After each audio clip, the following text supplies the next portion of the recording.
जब किसी देश में दलित, आदिवासी और पिछड़े वर्ग के छात्रों पर अत्याचार बढ़ते हैं तो सरकारें कानून लेकर आती हैं। लेकिन सवाल ये है, कानून सच में सुरक्षा के लिए है या सिर्फ इमेज मैनेजमेंट के लिए?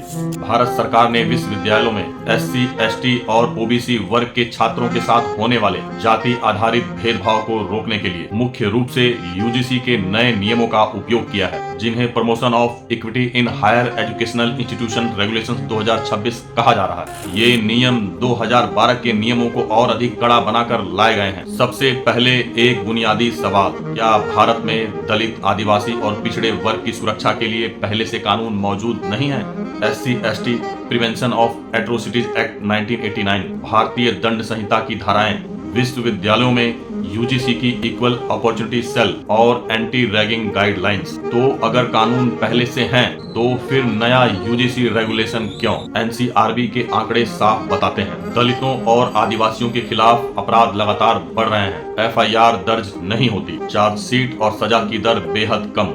तो सवाल ये नहीं है कि नया कानून क्या कहता है, सवाल ये है कि पुराने कानूनों को लागू करने में अब तक दिक्कत क्यों? सरकार कहती है कि ये रेगुलेशन यूनिवर्सिटीज में भेदभाव को रोकने के लिए हैं, लेकिन जरा पीछे मुड़कर देखिए। रोहित वेमुला, आईआईटीज और सेंट्रल यूनिवर्सिटीज से आती आत्महत्याओं की खबरें, फेलोशिप रोकी गई, मानसिक उत्पीड़न, ये सब तब हुआ जब यूजीसी पहले से मौजूद थी। तो सवाल उठता है, जब पहले नियम थे तब कार्रवाई क्यों नहीं हुई? और अब इस पूरे मामले का सबसे अहम मोड़, अब सुप्रीम कोर्ट ने इस यूजीसी रेगुलेशन पर स्टे लगा दिया है। मतलब इस देश की सर्वोच्च अदालत को भी लगा कि इस कानून में संवैधानिक खामियां हो सकती हैं। लेकिन यहीं से एक और बड़ा सवाल खड़ा होता है, क्या स्टे हर गलत कानून पर लगता है या फिर कुछ मामलों में ही न्याय तेज हो जाता है? देश के किसान 1 साल से ज्यादा सड़कों पर बैठे रहे, 700 से ज्यादा किसानों की मौत हुई, लेकिन कोई तुरंत स्टे नहीं,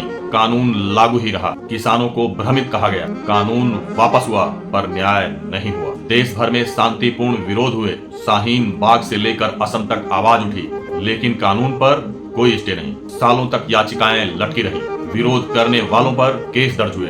तो सवाल है, तब सुप्रीम कोर्ट की तत्परता कहां थी? मजदूर संगठनों ने कहा, काम के घंटे बढ़े, यूनियन अधिकार कमजोर हुए, सामाजिक सुरक्षा घटाई गई, लेकिन ना कोई बड़ा संवैधानिक हस्तक्षेप, ना किसी तरह का कोई स्टे। तो सवाल कानून का नहीं, नजरिए का है। जब आम नागरिक, किसान, छात्र या मजदूर सड़क पर उतरता है तो कहा जाता है प्रक्रिया चल रही है, इंतजार कीजिए। लेकिन जब मामला सरकार की छवि या दबाव से जुड़ता है तो तुरंत स्टे, तुरंत सुनवाई। यही है वो दोहरा मापदंड जो लोकतंत्र को कमजोर करता है। क्या इस बिल में जवाबदेही तय है? यूनिवर्सिटी प्रशासन पर सख्त सजा है? क्या पीड़ित छात्र को तुरंत न्याय मिलेगा? अगर नहीं तो डर यही है कि ये बिल सिर्फ घोषणा बनकर न रह जाए। दलित और पिछड़े वर्ग के लोगों को नए बिल से ज्यादा जरूरत सम्मान, सुरक्षा और न्याय की है। अगर कोई कानून सिर्फ कागज पर सख्त है और जमीन पर कमजोर, तो वो समाधान नहीं बल्कि एक और भ्रम है। सुप्रीम कोर्ट का स्टे जरूरी हो सकता है, लेकिन सवाल ये है, क्या न्याय सबके लिए बराबर गति से चलता है? क्योंकि लोकतंत्र में न्याय तब नहीं होता जब कानून बनता है, न्याय तब होता है जब सबसे कमजोर व्यक्ति भी बिना डर के जी सके।